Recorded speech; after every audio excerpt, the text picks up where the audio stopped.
একদিন শাক খেয়ে সবার মুখ পানসে। এখন সবার আবদার একটু মাংস খাওয়ার জন্য। আসসালামু আলাইকুম, কেমন আছেন সবাই? আশা করি সবাই খুব ভালো আছেন। তো এই যে আমি লেয়ার মুরগিটা ধুয়ে ধায়ে সুন্দর করে এখন প্রেশার কুকারে সিটি দেওয়ার জন্য এখানে একটু হলুদ আর একটু লবণ দিয়ে এটা পানি দিয়ে বসাই দিলাম। লেয়ার মুরগিটা আমি সবসময় চুলোতেই করি, কিন্তু এখানে যেহেতু সিলিন্ডার ব্যবহার করতে হয় তার জন্য আমি এখানে প্রেশার কুকার দিয়ে এটা সিটি দিই। আর এটা তো সিদ্ধতে বেশ সময় লাগে।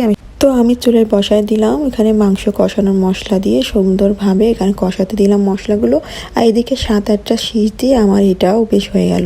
তো এই যে দিয়ে দিলাম মশলার ভিতরে, সে দেওয়ার পরে পানি সহই আমি এখানে দিয়ে দিলাম মুরগির মাংসগুলো। এখন এই পানিটা শুকিয়ে গেলে দিয়ে দেবো আমি আলু।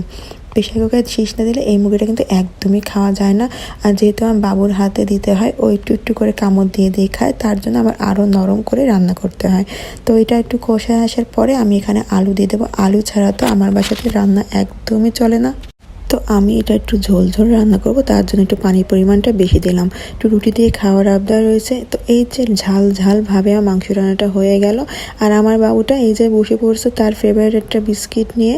আর এদিকে আমি মাছ ভাজতে দিয়ে দিলাম চুলোতে। মাছ দিয়ে রান্না করব সিম, আলু, ফুলকপি শীতের সময়। আর এটা আমার 12 মাসের তরকারি। আমার বাসাতে সিম সব সময় চলে, কারণ বাচ্চার বাবার খুবই পছন্দের একটা তরকারি সিম আর মাছ। তো এই যেটা বসায় দিলাম সুন্দরভাবে কষাতে। মশলা কিন্তু খুবই হালকা দিয়েছি, বেশি মশলা হলেও সে আবার খাবে না। তো এই মাছ ভাজাগুলো হয়ে গেল। আর এটা কষানোর পর এখানে দিয়ে দেবো আমি একটু টমেটো, সিম, আলু, ফুলকপি আসলে শীতের সময় বেশ ভালো লাগে। আর আমার বাসায় তো সবসময় এটা রান্না হবেই, সপ্তাহে 2-3 বার। তো ধনেপাতা দিয়ে আমি এটা এখন একটু নামায় রাখবো। তো এই যে হয়ে গেল, একদম গরম গরম, খেতে কিন্তু বেশ মজা। তো এইদিকে আবার কচু কিনে নিয়ে আসছিলাম বাজার থেকে ওই দিনকে। তো ওইটা এত সুন্দর একটা কচু ছিল, জানি না এটা কি কচুরও ছিল, কিন্তু বেশ মজা। রান্না করার পর খেয়ে সবাই খুব বলছে আর একটু নিয়ে আসলে ভালো হতো। তো এত কচু কি দেওয়া যায় সবাইকে? তো এই যে চুলোতে এটা সিদ্ধ বসায় দেওয়া হলো। এটা হচ্ছে পানি আমি চুলোতেই শুকায় ফেলবো, যেহেতু বেশি পানি বেরোয়নি, একদমই অল্প ছিল। আর এখানে পেঁয়াজের বাগার দেওয়া হলো, একটা দিলাম তেজপাতা দিয়ে। এই তো কড়াইতে এটা খুব সুন্দরভাবে নাড়ানাড়ি করতে করতে করতে করতে এটা একটু দিলাম কাঁচা মরিচ আর সামান্য একটু চিনি দিয়ে, ব্যাস এটা কিন্তু হয়ে গেল। বেশ মজা হয়েছিল, কচুটা কিন্তু বেশ মজা ছিল বলবো। আর একদিন গেলে আমি আবার ওই চাষির কাছ থেকে এই কচুটাই কিনে নিয়ে আসবো। তো এই যে হয়ে গেল খুব সুস্বাদু রান্নাটা।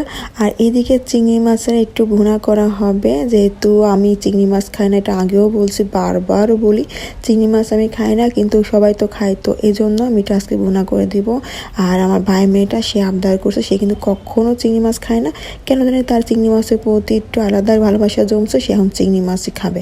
তো তার জন্য এখানে একটু চিংড়ি মাছ ভুনা করতে দিলাম। আর এখানে একটু টমেটো, আদা, একটু রসুন, পেঁয়াজ পেস্ট বসাবো। তো তার জন্য আমি এটা সুন্দর করে একটু ভেজে নিলাম পেঁয়াজের ভিতরে, তাদের লাল লাল হয়ে যায় তাড়াতাড়ি। আর এদিকে আমি এখন দিয়ে দেবো মশলাটা।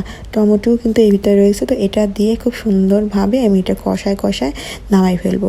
যেহেতু আর এখানে কিন্তু একটু চিনি অ্যাড করবো, যেহেতু ছোটো মানুষ খাবে, তো ওর জন্য একটু চিনি দেবো। আর এরকম ধরনের টমেটো দেওয়ার পর একটু চিনি দিলে বেশ ভালো লাগে কিন্তু চিংড়ি মাছ খেতে। আর চিংড়ি মাছগুলো যেহেতু বড়ো ছিল বেশ, তো একটু চিনি একটু মালাই মালাই টাইপের হলে ও ছোটো মানুষ খেতে বেশ ভালোবাসবে, তার জন্য দেওয়া। তো এখানে সব মশলা দিয়ে আমি একটু খুব সুন্দরভাবে কষায় নেব। কষায় দেওয়ার পর এটা ঢেকে দেবো, বেশিক্ষণ সময় দেবে না হতে, যেহেতু আমি আগেই মাছগুলো সুন্দর করে ভেজে নিয়েছিলাম। এই তো ব্যাস হয়ে গেল। এখন তাই একটু টেস্ট করতে দেওয়া হচ্ছে চুলের পর থেকেই।